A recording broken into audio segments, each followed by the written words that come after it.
What is up, everyone? Welcome to the third video in the series where, I'm just documenting building an app from idea all the way to launching it on the App Store and generating at least $1,000 of revenue, just seeing the process, the steps, how that's going to happen, what we have to do from marketing to building to everything in between. In this video today, I'm going to be going through the fonts. So for our title text that you can add to your marketing graphics and your paragraph text, we're going to be doing font sizes, different font types. And then we're also gonna be going through tweaking some little things with colors and adding shadows to our images. So you'll see all that in this video. There was a lot of points where I had to kind of just skip through because, man, I just kept trying to do things that I just wasn't happy with. So, and that's what happens. That's what happens when you're building an app. That's what happens when you're building a product. It's trial and error, and you're gonna like some things and you're not gonna like some things, but you just gotta keep moving. So that's what's gonna be in this video, guys. Hope you. What is up, everyone? It has been a struggle to make this video this week just with everything going on. iOS 14 launching, and then giving us like less than a 24-hour notice that was going, and getting that ready for work. It was crazy, but excited to be back in the Indie app today or tonight. And tonight, what we're going to start with is fonts. So you need to have a few fonts at least that, our users can choose to use in their app, because nobody just wants to use the plain old basic fonts all the time. System font. For a lot of people that'll work, but for not everyone. And eventually I want to have a feature where you can import your own fonts. But for now, we're going to pick a few that feel like are pretty popular and that a lot of people can use. And we're going to roll with that. So let's get started.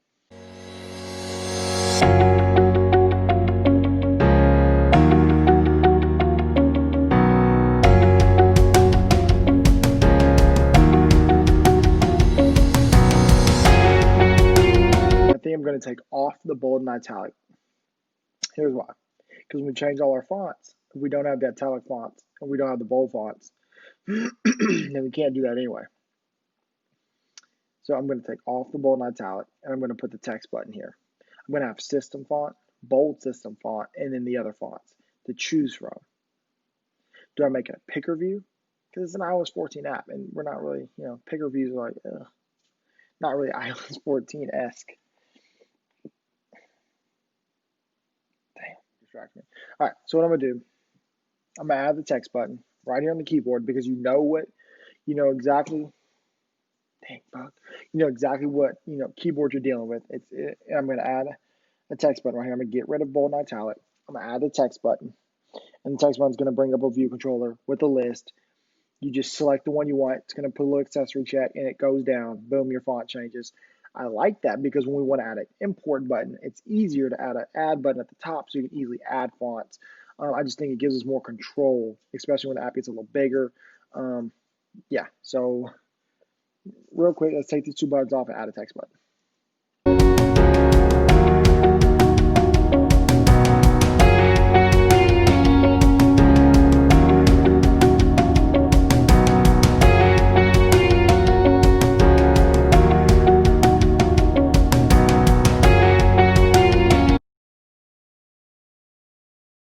What is up, everybody? So I kind of took a while to get a lot of stuff done. That was just kind of stuff that I just kept messing up on, tedious things. You probably saw a clip fast forwarded me just fumbling through some things on how I want to do the choose your text. And I was just making it way more complicated than it had to be.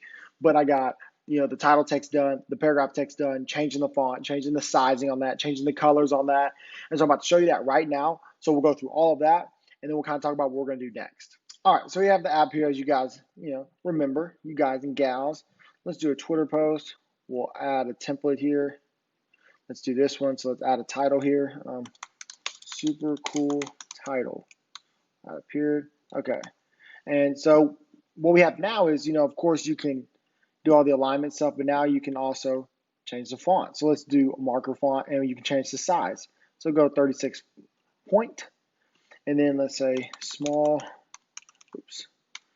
Description here, and then same thing with this. We can change our font. We'll leave that size.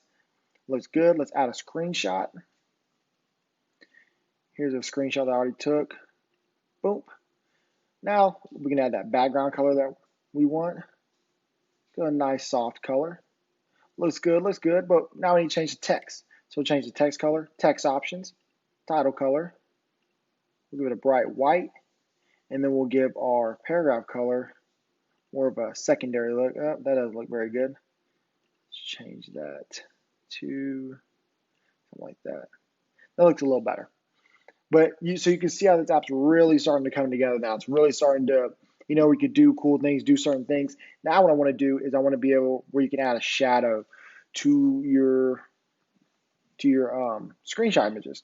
I don't know if I want to do it like automatically or not, but I think I'm just going to add it right here to this.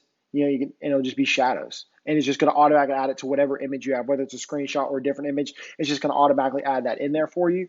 Because I know for sure we want to do something like down here on the bottom to make it look like it's kind of floating, or you could have, the back shadow, so it makes it look like it's kind of just coming off a little bit, just gives it a little more, just gives it something else. So let's add that on there.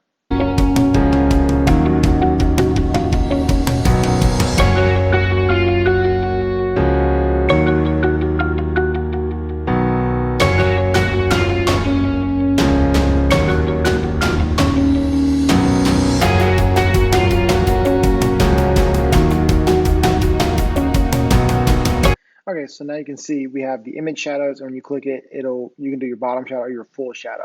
Now, of course, we're going to have that where if you don't have an image, it's not going to do anything. But now let's go in and add the functionality so that when you have an image and you click that, it'll add the shadow.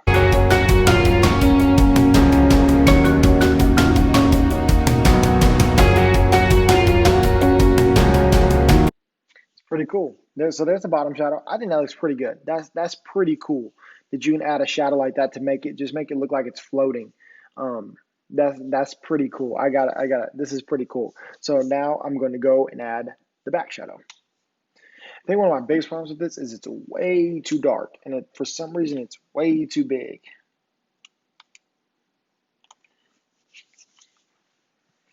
I'm making it that size. I don't understand why it's making it that low. Okay, guys, we're gonna stop there. I think we got a ton done in this video. Like we kind of went over earlier, we got the title text, the paragraph text, the font for those, and the sizing done, the color for the background and the text done. We got the bottom shadow working. We do not have the full shadow working like I want. It's way too dark and way too big, but we'll get that scaled down. We'll get that fixed. That's not a big deal. I'm really, I'm still trying to plan out what I want to do next because there's a lot of little things we need, like a clear button, so you can clear all your changes, like a start over button, a choose new template, like all these things that we need to do, little things like that we need to go into the code and do. And remember, guys, remember everyone, the code is not complete, like it's not refactored, it's not, abstracted, it's just all kind of thrown in there right now. We're going to go through a whole video and clean that up. That's not a big deal, so don't worry about that. But we're getting a lot of things working. We're getting a lot of features in, which is really, really cool. What I really want to do next is we might do a video of some cleanup stuff like that, but I might just do that. And then the next video, do something cool. We're either going to do background skins, like, so like different things you could put over them, or background gradients, or we're going to get started on the create your own feature. We're going to do one of those things. I'm not entirely sure yet, but we're going to keep moving. We're going to keep making progress. Thank you guys for following along. Make sure that you are liking the videos and subscribing. It helps the channel grow, helps more people see the videos, And, if there's something you don't like or something you wish I was doing or something that I could be doing better at for the videos and make them more entertaining for you, just let me know down in the comments. Would love to discuss that. Would love to get more ideas for how I can, just provide even better content for y'all. So with that being said, it's a great video. We got a lot done. So yeah, catch you in the next one.